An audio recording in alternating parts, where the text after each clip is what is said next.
Here's the Hotpoint dishwasher from a 2016 house. So, see how the dishwasher is? This is a standard mechanical dishwasher. Has some small racks.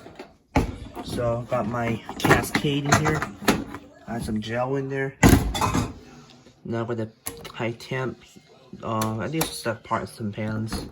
Turn it on. Yeah. The heavy water wash. So it's a Hotpoint dishwasher, which is I revealed in 2016. Other part is this has it's already getting broken after 4 years of use. So this house is a rental house, so even I have a Hotpoint stove. This one is different, so Hotpoint stove. It's seen better days now, so that's it, folks.